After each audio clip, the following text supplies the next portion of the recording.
بسم اللہ الرحمن الرحیم۔ شروع اللہ کے نام سے جو بڑا مہربان اور نہایتی رحم کرنے والا ہے۔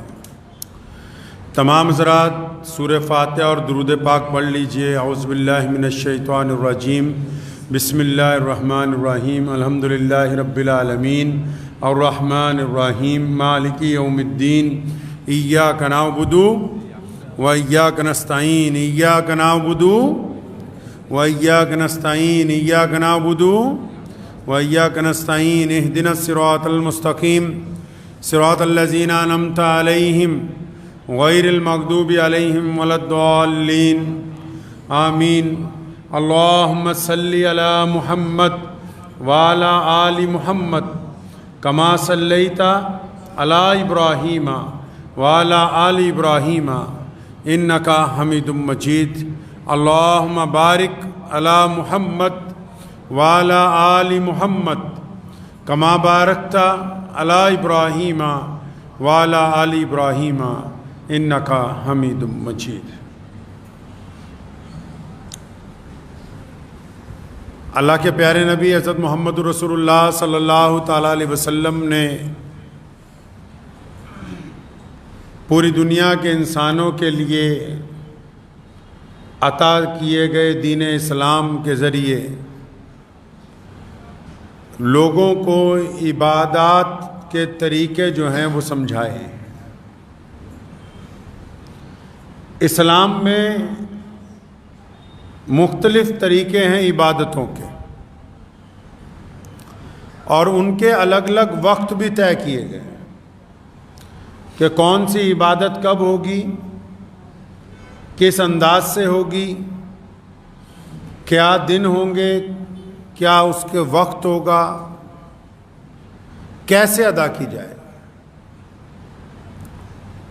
اور تمام عبادات کے اثرات بھی جدا جدا ہیں، اور ان کی ادائیگی کے دوران انسان کو جو محسوس ہوتا ہے اس کا انداز بھی الگ الگ ہے۔ نماز پڑھتے ہیں تو نماز پڑھنے میں آہستہ آہستہ دل لگنا شروع ہوتا ہے، کوشش کرنی شروع کرتے ہیں۔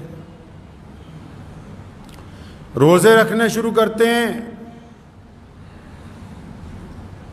تو ابتدائی روزوں کے دوران کچھ عادتیں چھٹنے لگتی ہیں، نیک عادتیں آنے لگتی ہیں۔ شب قدر میں، لیلۃ القدر میں، شب برات میں الگ انداز سے اللہ تبارک و تعالیٰ کے حضور گڑ گڑاتے ہیں، زکوٰۃ ادا کرتے ہیں، یہ بھی عبادت ہے، اس کا الگ سکون میسر آتا ہے۔ اللہ کے راستے میں لوگوں کی مدد کرتے ہیں، قربانی کے اوپر اپنی رقم خرچ کرتے ہیں۔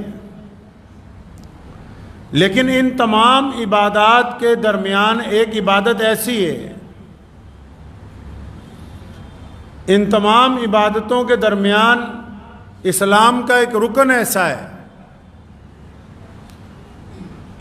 ایک عبادت اللہ تبارک و تعالیٰ نے ایسی عطا فرمائی کہ جب اس عبادت کو بندہ کرنے کا ارادہ کرتا ہے، اور جب بندہ اس عبادت کو کر لیتا ہے، اور جب بندہ اس عبادت کے ارکان ادا کر لیتا ہے تو ویسا نہیں رہتا جیسے پہلے ہوتا ہے۔ اس کا رنگ ڈھنگ، اس کی چال ڈھال، اس کا حتیٰ کہ اس کا نام بھی بدل جاتا ہے۔ ایسی عبادت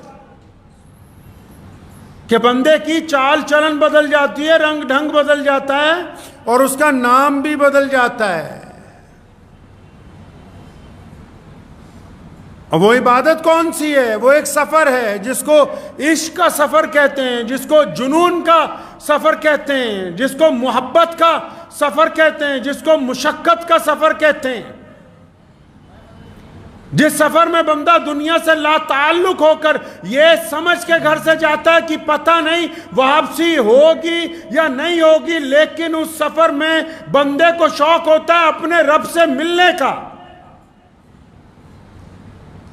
اور دنیا کی تاریخ اس بات کی گواہ ہے، اور دنیا کی جتنی سپر پاوریں ہیں وہ پہلے بھی اور آج بھی اس بات پر حیران ہیں، اور دنیا اس کا متبادل آج تک لا نہیں سکی کہ جب ایک بندہ اپنے گھر سے چلتا ہے اور جب وہ ارادہ کرتا ہے کہ میں نے بیت اللہ کا حج کرنا ہے، میں نے اللہ کے گھر کی طرف جانا ہے، اور جب وہ اپنے گھر کی طرف چلتا ہے اور جب وہ بیت اللہ کو دیکھ لیتا ہے تو دیکھنے کے بعد پھر جیسا وہ بیت اللہ میں داخل ہوتا ہے ویسا باہر نکلتا نہیں ہے۔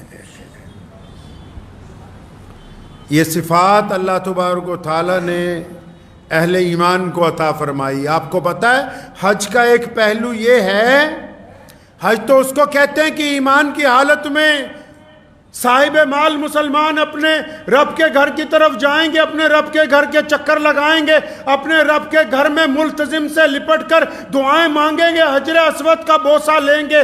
لیکن اگر آپ حج بیت اللہ کے دوسرے پہلو کو دیکھیں گے، اگر آپ حج بیت اللہ کے اس انداز کو دیکھیں گے کہ پوری دنیا کی اسلام مخالف طاقتیں جب حج کا دن آتے ہیں تو اس بات پر حیرت انگیز ہوتی ہیں کہ انہوں نے اسلام کے مقابلے میں بڑی بڑے پروپیگنڈے لے کے آئے، اسلام کو دہشت گردانہ مذہب بنانے کی کوشش کی، مسلمانوں کو بدنام کرنے کی کوشش کی، مسلمانوں پر جھوٹے الزام لگانے کی کوشش کی۔ لیکن یہ صرف بیت اللہ ہے کہ پوری دنیا کے کروڑوں مسلمان اگر کسی طرف منہ کر کے نماز پڑھتے ہیں تو وہ بیت اللہ ہے۔ پوری دنیا کے کروڑوں مسلمانوں کا اگر کوئی مرکز ہے تو وہ بیت اللہ ہے۔ پوری دنیا کے مسلمان دیوانہ وار کس گھر کی طرف دوڑتے ہوئے چلے جاتے ہیں تو بیت اللہ ہے۔ دنیا کی کوئی طاقت بیت اللہ جیسا مرکز نہ اب تک لا سکی ہے، نہ قیامت تک لا سکے گی انشاءاللہ۔ کوئی ہے ایسا مرکز؟ دنیا کا کفر حیران ہے کہ مسلمان چاہے شامی ہو، ترکی ہو، سانولا ہو، گورا ہو، کالا ہو، چینی ہو، ملایا ہو، افریقی ہو، کسی کے پاس کائنات میں محمد رسول اللہ نے یہ جو مرکز مکہ مکرمہ میں بیت اللہ کا جو قائم کیا ہے، یہ ایک ایسی مرکزیت کائنات کے مسلمانوں کو اللہ تبارک و تعالیٰ نے تحفے کے طور پر دی ہے کہ دنیا کی طاقتیں سب کچھ لا سکتی ہیں، بیت اللہ کے مقابلے میں کوئی مرکزی جگہ کائنات کے اندر کوئی دوسری نہیں بنائی جا سکتی ہے۔ بندہ حج کرنے کے لیے جاتا ہے تو کیسا سفر ہے یہ حج کا؟ حج کے سفر کے آپ انداز دیکھیں۔ ساری زندگی ایک مسلمان دعائیں کرتا ہے کہ میں حج پر جاؤں، میرا موقع مل جائے حج پر جانے کا، اور جب بندہ حج پر جانے کی ٹکٹ لگ جاتی ہے، ویزا لگ جاتا ہے، تو جب حج پر جانے کا ویزا لگ جاتا ہے، جب ٹکٹ لگ جاتی ہے تو حاجی کیا کرتا ہے جی؟ حاجی صرف کپڑوں کی تیاری نہیں کرتا، حاجی صرف ساز و سامان تیار نہیں کرتا، حاجی صرف اپنے سر پہ باندھنے کے لیے پگڑی یا پیروں میں پہننے کے لیے بہترین جوتے نہیں خریدتا، حاجی اپنے اٹیچی میں طرح طرح کا سامان بھرنے کی کوشش نہیں کرتا۔ حاجی جب اس کو پتہ لگتا ہے کہ مجھے میرے رب نے بلایا ہے تو رب کے گھر کو دیکھنے کا اشتیاق ایسا ہے، اللہ کے حضور پیش ہونے کی محبتیں ایسی ہیں، یہ جنون ایسا ہے، یہ عشق ایسا ہے کہ بار بار اپنے گریبان کے اندر جھانکتا ہے کہ عبد الرحمن اگر کسی کا دل دکھایا ہے تو معافی مانگ لے، کہ جنید اگر کسی کے ساتھ ٹھگی ماری ہے تو اس کا مال واپس کر دے، اگر کسی کے ساتھ زیادتی کی ہے تو اس سے صلح کر لے، اگر کسی کے ساتھ دھکا مارا ہے تو اس سے معافی مانگ لے۔ حاجی حج پر جانے سے پہلے اپنے کپڑوں کو پاک کرنے سے پہلے اپنے تن کو صاف کرتا ہے۔ یہ صفت بھی اگر اللہ تبارک و تعالیٰ نے کسی عبادت کے اندر رکھی تو وہ حج بیت اللہ کے اندر سب سے زیادہ رکھی ہے۔ یہ صفت بیت اللہ کے حج میں کہ حاجی روانہ بعد میں ہوتا ہے، پہلے اپنے دل کو کھنگالتا ہے، اور کہا نا کہ عبادتوں کے دو رنگ ہیں، ایک تن کی عبادت، ایک من کی عبادت۔ تن سے جتنی مرضی عبادت کرتے رہو، یہ اس وقت تک قبول نہیں جب تک من صاف نہ ہو جائے۔ تن چاہے جھکتا رہے لیکن اللہ من کو دیکھتے ہیں۔ تن کی پاکیزگی کے لیے ضروری ہے کہ من کی پاکیزگی کو اختیار کیا جائے۔ تن اچھا کرنے کے لیے ضروری ہے کہ من اندر سے اچھا ہو جائے۔ جن کا تن پاک ہے اور من ناپاک ہے، وہ جتنے مرضی تن دہی کے ساتھ عبادت کرتے رہیں، ان کی عبادت قبول ہونے والی نہیں ہے۔ عبادت تن کی ہوتی ہے اور اس کے لیے اللہ من کو دیکھتے ہیں۔ اب جو لوگ حج کرنے کے لیے گئے، حاجیوں کو دو باتیں کہی جاتی ہیں۔ آج کل تو کیونکہ کچھ لوگ پروفیشنل ہو گئے، لیکن شروع سے ہمارے اکابرین، ہمارے بزرگ حاجیوں کو دو باتیں بڑی سمجھاتے آئے۔ تمام ارکان تو سمجھنے ضروری ہیں، تمام جگہ دعائیں مانگنی ضروری ہیں، تمام نمازوں کی ادائیگی ضروری ہے، لیکن جب حاجی گھر سے چلے تو پھر اپنا غصہ اور اپنا آرام دونوں چیزیں گھر چھوڑ کر جائے۔ جب حاجی اپنے گھر سے چلے تو اللہ اور اس کے رسول کی محبت اور مشقت کو ساتھ لے کے چلے۔ اگر غصہ اور آرام ساتھ میں لے کے جائے گا تو راستے میں بات نہیں بنے گی۔ اگر محبت اور مشقت ساتھ میں لے کے جائے گا تو قدم قدم پر اللہ کی نصرت اس کی طرف آئے گی۔ جب بندہ طواف میں چلتا ہے نا، مطاف کے اندر حدیث میں آتا ہے کہ ایک قدم چلتا ہے ایک گناہ کم، ایک درجہ بلند۔ اللہ تعالیٰ نے یہ بیت اللہ نعمت عطا کی ہے، اپنے ماننے والوں کے لیے نعمت ہے یہ۔ اللہ تبارک و تعالیٰ آپ سب کو اپنا گھر دکھا دے اور نبی علیہ السلام کے روضہ مبارک کو دکھا دے۔ جب بندہ پہلی مرتبہ جب بندہ بیت اللہ کو دیکھتا ہے، جب آپ وہاں جائیں گے تو جب بندہ بیت اللہ کو دیکھتا ہے تو اس دیوانہ وار بیت اللہ کی طرف دوڑا ہوا چلا جاتا ہے، جیسے کوئی صدیوں سے بچھڑا ہوا بچہ اپنے ماں باپ کی طرف دوڑتا ہے، اور ملتزم کو پکڑ کے خانہ کعبہ کے گلاب کو پکڑ کے اس طرح روتا بلبلاتا ہے جس طرح کوئی تڑپتا ہوا بچہ اپنی ماں کے آغوش میں جانا چاہتا ہے۔ اس کو پتا ہے کہ اس در کے علاوہ کوئی در نہیں ہے، اس دروازے کے علاوہ کائنات میں کوئی دروازہ نہیں ہے۔ یہ بیت اللہ کی صفت ہے کہ جب بندہ بیت اللہ کو دیکھتا ہے تو اس کے من کی ساری برائیاں نکل کے باہر چلی جاتی، ایسا ہو کے آتا ہے جیسے ماں کے پیٹ سے آج ہی پیدا ہوا ہو، ایسا ہو کے آتا ہے۔ آپ کیا سمجھتے ہیں کہ حاجی جو ہے صرف حاجی بننا یہی ہے کہ وہ کیا مکہ اور مدینہ منورہ کو دیکھ کے آئے؟ نہیں، بیت اللہ کو دیکھنے کے بعد بندے کے دل میں اپنے رب کے لیے، اپنے رسول صلی اللہ علیہ وسلم کے لیے جذبات امڑ کے سامنے آتے ہیں۔ آپ دیکھیں اب تک کتنے لوگوں نے جو بیت اللہ دیکھا، ان میں سب یہ کہیں گے کہ ہماری آنکھیں اشکبار ہو گئیں۔ کتنے ہیں جو بیت اللہ کو دیکھ کے بے ہوش ہو جاتے ہیں، کتنے ہیں جنہوں نے بیت اللہ کو دیکھ کے اپنی جان مطاف کے اندر اللہ تبارک و تعالیٰ کی حضور نچھاور کر دی ہے۔ وہ بیت اللہ ہے جس نے پوری کائنات میں اسلام کے پرچم کو محمد رسول اللہ کے حکم سے سلامت رکھا ہے۔ اس بیت اللہ کی وجہ سے آج پوری کائنات میں مسلمانوں کی عزتیں قائم ہیں۔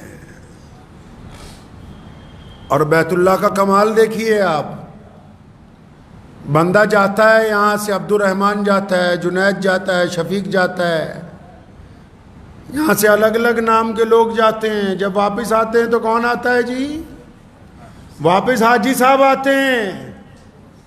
اللہ اپنے گھر میں آنے والوں کو عزتیں دے کر بھیجتے ہیں واپس۔ جب جاتا ہے تو من میں کچھ برائیاں ہوتی ہیں، آتا ہے تو استغفار ہوتی ہے، جب جاتا ہے تو کہیں نہ کہیں کوئی نہ کوئی تکبر غرور ہوتا ہے، آتا ہے تو عاجزی ہوتی ہے، انکساری ہوتی ہے، امانت داری ہوتی ہے، شرافت ہوتی ہے، شرم و آنکھوں میں شرم و حیا ہوتی ہے۔ یہ بیت اللہ کا کمال ہے کہ جب بندہ بیت اللہ کو دیکھ لیتا ہے، خانہ کعبہ کو دیکھ لیتا ہے، تو پھر جیسا بیت اللہ میں داخل ہوتا ہے ویسا رہتا نہیں ہے، اس کے اندر تبدیلی آ جاتی ہے۔ اور پھر تبدیلی آئے کیوں نہ. بیت اللہ کو دیکھنے کے بعد جب یہ محبت کے مرکز مدینہ المنورہ پہنچتا ہے، بیت اللہ کے چکر لگانے کے بعد جب اپنے پیارے نبی حضرت محمد رسول اللہ صلی اللہ تعالیٰ علیہ وسلم کے روضے پر حاضری ہوتی ہے، اور جس نے بیت اللہ کا طواف کیا ہو، جس نے ملتزم سے لپٹ کے دعائیں مانگی ہوں، جس نے حجر اسود کا بوسہ لیا ہو، اور جب پھر وہ رسول اللہ کے حضور جا کر سلام پیش کرتا ہے، جب کہتا ہے السلام علیکم یا رسول اللہ، تو اس کی عبادتوں پر مہر لگ جاتی ہے، اللہ اس کے رسول صلی اللہ علیہ وسلم کی رضامندی حاصل ہوتی ہے. اور جس نے بیت اللہ کے طواف کے بعد روضہ رسول کی زیارت کر لی ہو، جن آنکھوں نے، ان آنکھوں پر حرام ہے کہ وہ زندگی میں پھر دوبارہ کسی کی طرف غلط نگاہ سے اٹھ جائے.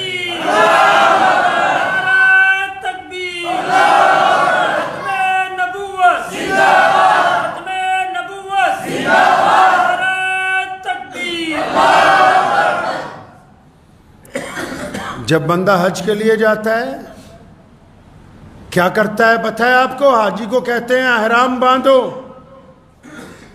آپ حضرات کے درمیان آج ہم حج کے مسائل کے لیے آپ سے گفتگو نہیں کر رہا ہوں، میں صرف حج کی روح کی گفتگو کر رہا ہوں. جب بندے کو احرام باندھنے کا حکم ہوتا ہے تو احرام کہاں سے بنا؟ لفظ حرام سے بنا. احرام، حرام کا مطلب کیا ہوتا ہے؟ کہ کوئی غلط چیز ہو تو اس سے رک جاؤ. اللہ تبارک و تعالیٰ کو حکم ہے کہ جب حاجی میرے گھر کی طرف آئیں، اب اللہ کو تو پتہ ہے نا میرے گھر کی طرف غریب نے بھی آنا ہے، میرے گھر کی طرف ریڑی والا بھی آئے گا، میرے گھر کی طرف صفائی کرنے والا بھی آئے گا، میرے گھر کی طرف ذمہ داری کرنے والا بھی آئے گا، میرے گھر کی طرف پڑھانے والا بھی آئے گا، میرے گھر کی طرف بادشاہ بھی آئیں گے، میرے گھر کی طرف گورنر بھی آئیں گے، میرے گھر کی طرف افسران بھی آئیں گے، وزیر بھی آئیں گے، چودھری بھی آئیں گے. اس لیے رب نے حکم دے دیا کہ جب میرے گھر کے طواف کے لیے آنا ہے، جب تم نے بیت اللہ کا حج کرنے کے لیے آنا ہے تو رک جاؤ، حرم کی حدود میں داخل ہونے سے پہلے اب تم احرام باندھ لو. یہ جو احرام باندھا یہ صرف حج ادا کرنے کے لیے نہیں باندھا. احرام کا مطلب یہ ہے کہ ہم نے اپنی یہ پگڑی اتار دی سر سے، جس سے کبھی کبھی غرور آتا ہے، اپنے یہ بہترین کپڑے اتار دیے ہیں تن سے، جو یہ سمجھتے تھے کہ ہزاروں روپے میٹر کے آئے ہیں، اپنی یہ قیمتی جوتیاں اتار دی جو یہ سمجھتے تھے کہ یہ چودھری چلا ہوا جا رہا ہے. اپنے تن سے، اپنے ہاتھوں سے، اپنے جسم سے وہ تمام شاہی لباس، وہ تمام پھٹے پرانے کپڑے، ہر طرح کی چیز اتار کے ایک کفن کی لنگی نیچے باندھی، ایک کفن کی چادر اوپر لی، سر سے ننگے، پاؤں میں ہوائی چپل، اور پھر دیوانہ وار اپنے رب کی طرف جا رہے ہیں کہ ہم نے اب سب کچھ چھوڑ دیا، سلے ہوئے کپڑے چھوڑ دیے، ہم نے خوشبو لگانی چھوڑ دی، ہم نے عطر لگانا چھوڑ دیا، ہم دیوانوں کی طرح آ رہے ہیں. یا اللہ کس طرف آ رہے ہیں؟ فرمایا تجھ سے محبت ہے، تیرے رسول سے محبت ہے، اب دنیا چھوڑ دی ہے، اب دیوانے بن کے تیرے طرف آ رہے ہیں. اس احرام کا مطلب ہے یہ سفید چادریں صرف دو سفید چادریں نہیں ہیں. یہ احرام بندے میں عاجزی پیدا کرتا ہے، بندے میں انکساری پیدا کرتا ہے، بندے میں ایمانت داری پیدا کرتا ہے، بندے میں وفاداری پیدا کرتا ہے، بندے میں شرم و حیا پیدا کرتا ہے، بندے کے اندر سے غرور اور تکبر کو نکالتا ہے، بندے کو اپنے ساتھیوں کے لیے نرم دل بناتا ہے، بندے کو اپنے رب کی حضور اس بات کا قائل کرتا ہے. اور پھر یہ کہتا ہے، اللہ نے کہا کہ جب تم مسجد میں آؤ، اب پڑھیں قرآن و حدیث کو اٹھا کے. اور رسول اللہ نے بھی کہا، عمر فاروق نے تو ایک صحابی کو ڈانٹا بڑی زبردست، اور فرمایا جب مسجد میں آؤ نا، جب قرآن پڑھنے لگو مسجد میں، امام کے علاوہ کسی کو اجازت نہیں کہ مسجد میں زور سے بولے. اور امام بھی کب بولے؟ جب مصلی پہ کھڑا ہو یا ممبر رسول پر بیٹھا ہو. کسی کو اجازت نہیں کہ مسجد میں زور سے بولے، اجازت نہیں ہے کہ آپ مسجد میں آئیں زور سے قرآن پڑھیں، مسجد میں آئیں زور سے اللہ اللہ کرنے لگے، مسجد میں آئیں زور زور سے تسبیحاں کرنے لگے. لیکن آؤ سفر حج کی طرف آؤ، آؤ پھر بیت اللہ کی طرف جانے والوں کو دیکھو۔ اللہ نے کہا کپڑے اتارو، احرام باندھو، احرام باندھ لیا، کفن پہن لیا، اب کیا کرنا ہے یا اللہ؟ اپنے بندوں کو کہا اچھا وہ جو عشق دل میں چھپایا ہوا ہے نا، وہ جو جذبہ دل میں چھپایا ہوا ہے، وہ جو دیوانگی دل میں چھپائی ہے، چلو اب اس کا اظہار کرو۔ کس طرح اظہار کریں؟ فرمایا زور سے نعرہ لگاؤ، لبیک اللہم لبیک۔ نرالی شان ہے میرے رب کی۔ محلے کی مسجد میں بولنے کی اجازت نہیں، جامع مسجد میں بولنے کی اجازت نہیں، حرم مدینہ میں بولنے کی اجازت نہیں۔ اور لیکن فرمایا جب تو میرے گھر کی طرف آئے گا، جب تو سراپا اپنا لباس اتار کے احرام باندھ کر آئے گا، جب تو اپنے بچوں کو بھول کے، کاروبار کو بھول کے، رزق کے ذرائع کو بھول کے، گھر کو بھول کے، گاؤں کو بھول کے، جب سب دنیا کو چھوڑ کے جب اب تو میری طرف آ رہا ہے تو اب تجھے اجازت ہے۔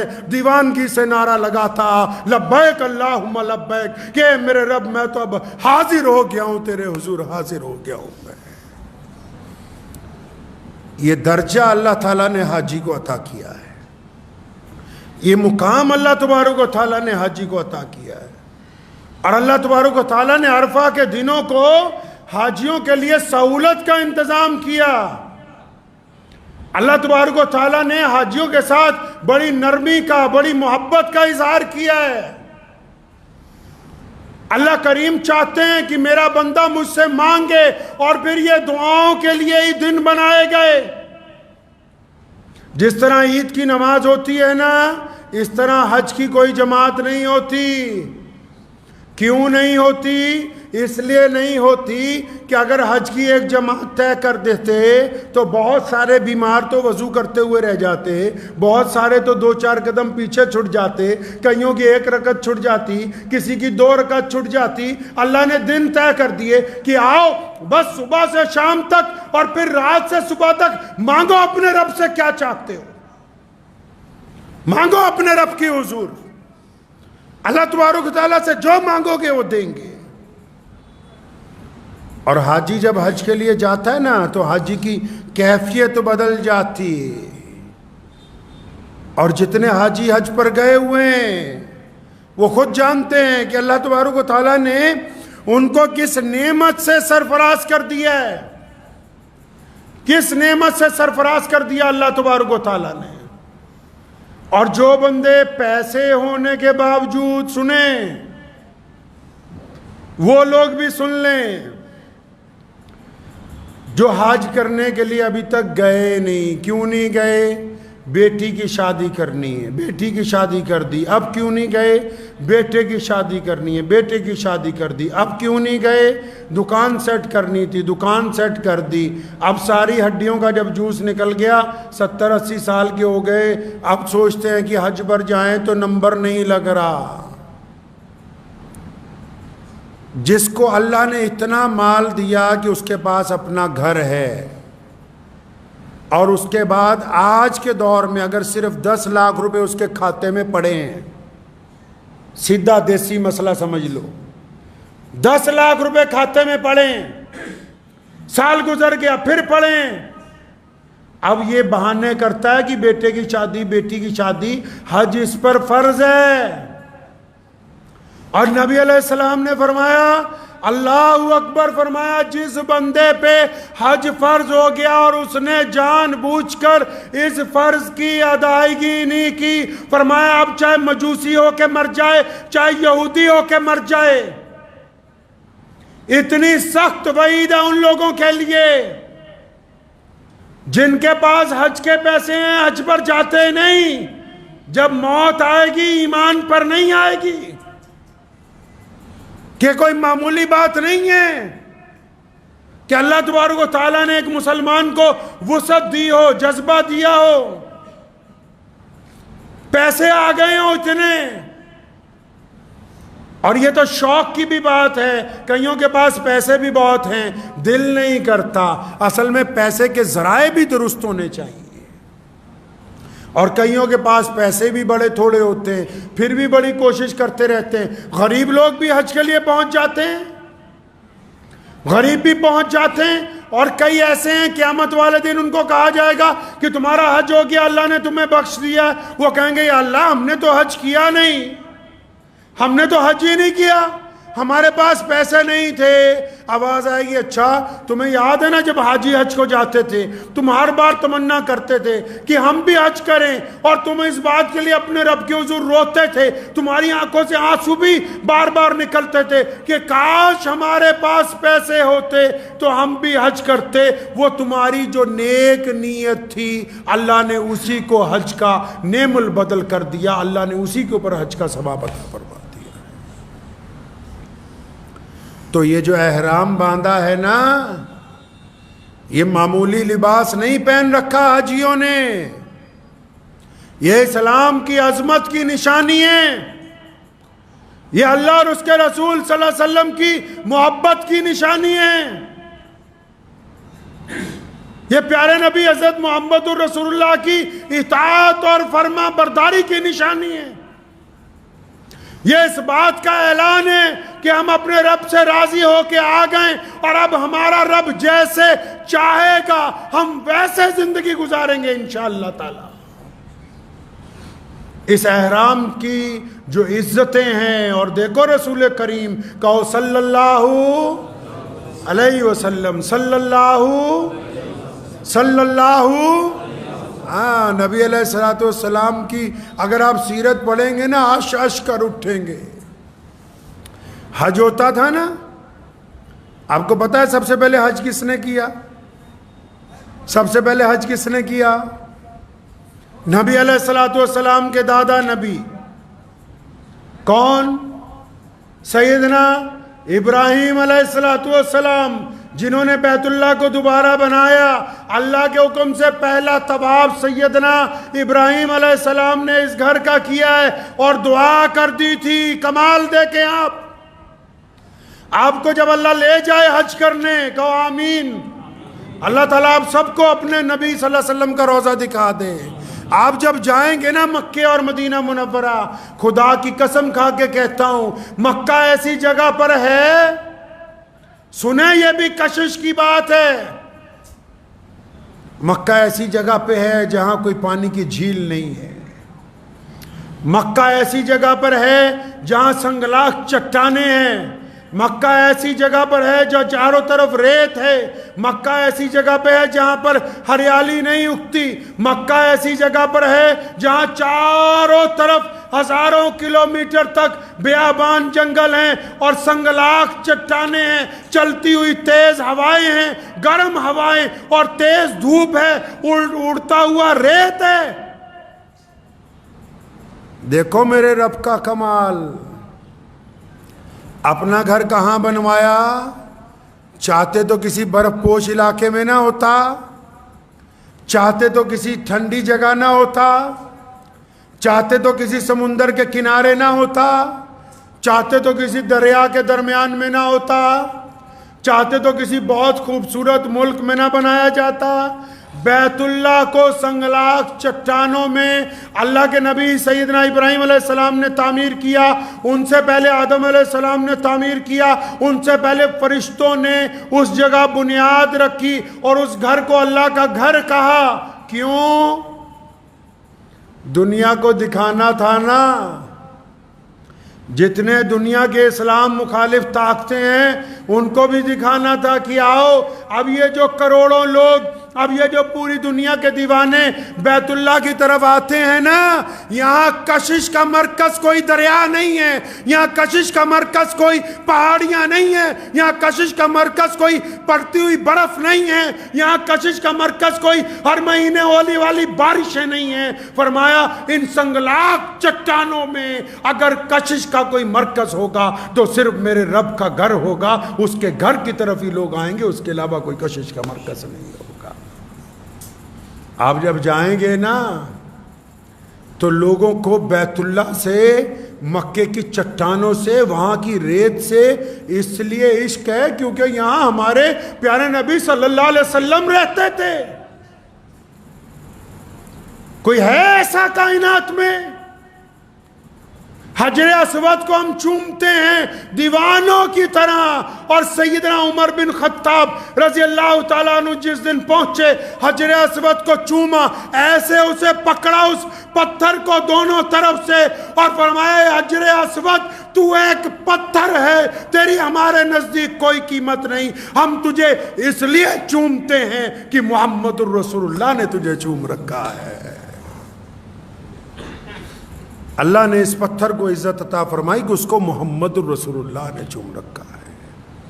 یہ بیت اللہ کی اور مسجد نبوی کی کشش ہے کہ اور کچھ نہیں وہاں، اگر ہے تو صرف اللہ کا گھر ہے۔ تو دعا کیجئے، وقت بھی ہو گیا ہے، کہ اللہ تبارک و تعالی ہم سب کو حج بیت اللہ نصیب فرما دے انشاءاللہ تعالی، ہمیں بھی اپنے گھر میں آنے کی توفیق عطا فرما دے انشاءاللہ تعالی، اور جو لوگ اس بار حج کرنے کے لیے گئے ہوئے ہیں اللہ ان کے حج کو قبول فرمائے۔ اور اس سے دوران ہی یہ بات آپ سے کرتا چلوں کہ گزشتہ ہفتے اس بات کی خبر آئی پنجاب کے حاجیوں کی طرف سے کہ وہاں جب پہنچے ہیں مدینہ منورہ میں تو ہماری جو حج کمیٹی ہے اور سینٹرل حج کمیٹی ہے انہوں نے انتظامات اتنے معیاری اور اچھے نہیں کیے، جس طرح کا جو وعدہ کیا وہ وعدہ مکمل نہیں ہوا۔ ایک بات ہمیشہ نوٹ رکھیں، وہ بھی جو لوگوں کو عمرہ کرواتے ہیں یا حج کرواتے ہیں، بلا شبہ یہ دین کا بہت اچھا کام ہے، لیکن ہمیشہ یاد رکھیں کہ حاجیوں سے کیا گیا وعدہ اگر توڑو گے تو یہ اس وعدے کا خمیادہ بھگتنا پڑے گا۔ حاجیوں کے ساتھ اگر کوئی بندہ دھوکہ کرے گا تو اس کو اس دھوکے کا بدلہ دنیا میں بھی چکانا ہے اور آخرت میں بھی چکانا ہے۔ اگر حاجیوں کے انتظامات میں وہ بے ایمانی کریں گے، جو ادارے بنائے گئے اگر وہ بددیانتی کے ساتھ کام کر رہے ہیں اور ان کو تکلیف پہنچا رہے ہیں تو اس چکر میں نہ رہیں کہ کچھ نہیں بات ہوتی، کوئی انکوائری ہوگی ختم ہو جائے گی۔ یہ سوچ لیں کہ وہ مہمان کس کے ہیں، اور یہ سوچ لیں کہ آپ کو نوکری پر کس نے لگایا ہے۔ وہ مہمان اللہ کے ہیں اور آپ کو نوکری پر بھی اللہ نے خدمت پر لگا رکھا ہے، اس لیے اپنی خدمت ایمانداری سے ادا کیجئے، بے ایمانی کرنے کی کوشش نہ کیجئے۔ کیونکہ جو حاجی جاتا ہے نا وہ اپنا پورا سرمایہ، ایک صاحب مجھے کہنے لگے کہ ہمارے ایجنٹ نے یہ کیا کہ جب ہم عمرے پہ جا رہے تھے تو اچانک وقت پہ کہنے لگا کہ 5-5 ہزار اور لگ گئے، 2 نہیں تو لے جاؤں گا نہیں تو نہیں لے جاؤں گا۔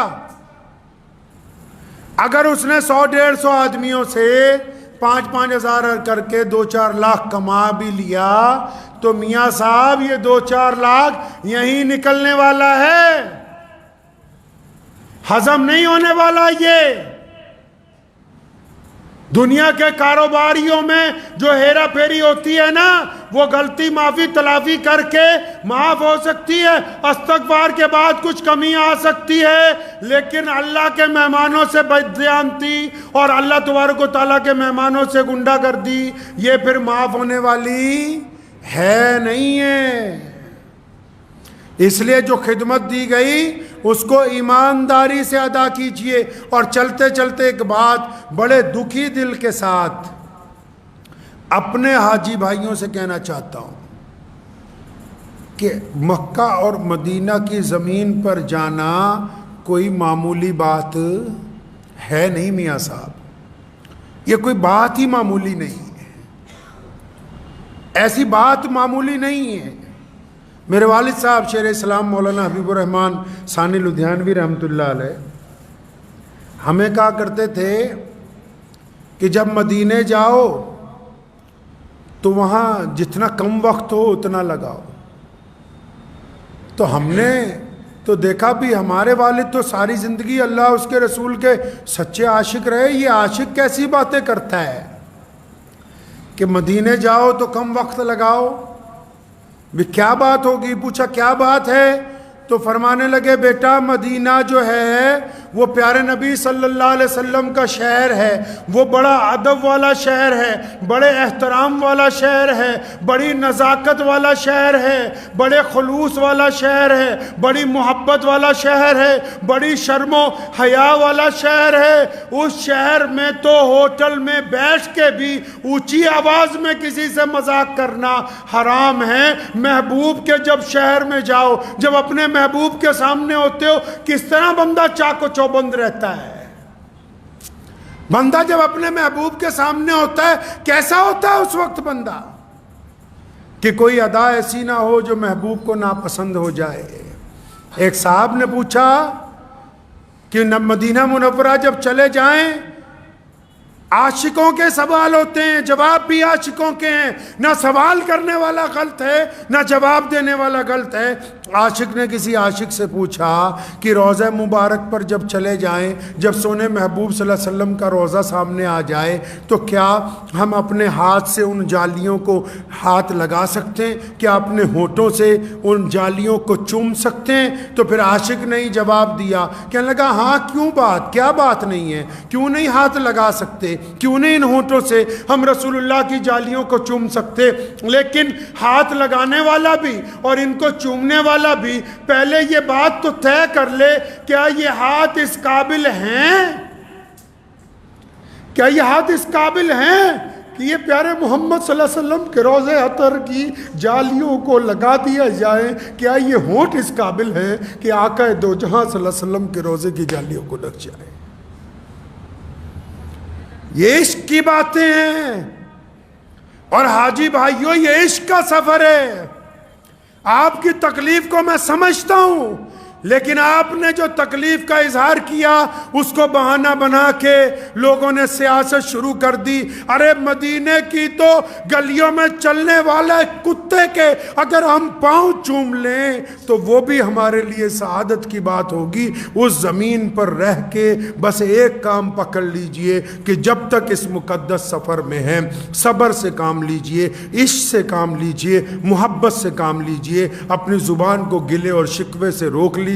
نبی علیہ السلام نے فرمایا جس نے حج کی تکلیفیں، جس نے مدینہ منورہ کی پریشانیوں پر صبر کر لیا، اللہ اس سے راضی ہو جائے گا۔ اس مقدس شہر کا نام اخباروں میں آئے، اخباروں میں یہ کہہ کے آئے کہ روئے زمین مقدس پر فلاں فلاں نے یہ فلاں فلاں حاجی کے ساتھ زیادتی کر دی، یہ میرے لیے بھی شرمندگی کی بات ہے، آپ کے لیے بھی شرمندگی کی بات ہے، اور بے غیرت انتظامات کرنے والوں کے لیے بھی شرمندگی کی بات ہے۔ یہ ضرور کہنا چاہتا ہوں حاجی بھائیوں کو کہ اب جو وقت چل رہا ہے اس وقت کو کارآمد کر لیجئے، اس وقت کو اپنے لیے خوش نصیبی والا وقت بنا لیجئے، استغفار کرتے رہیے، اللہ سے دعائیں کیجئے اپنے لیے، پوری دنیا کے لیے۔ جب آ جائیں گے تو متعلقہ اداروں کا چاہے تختہ پلٹ دینا، اس میں کوئی دو رائے نہیں، لیکن اس روئے زمین پر جہاں اللہ آپ کو لے گیا ہے اس کی تو مٹی کے اوپر چلنا یہ ہماری قسمت سے اوپر کی بات ہے، ہماری حیثیت سے اوپر کی بات ہے۔ تو دعا کیجئے اللہ تبارک و تعالی مجھے بھی اور آپ سب کو بھی اس کے اوپر عمل کی توفیق عطا فرمائے۔ وآخر دعوانا ان الحمدللہ رب العالمین۔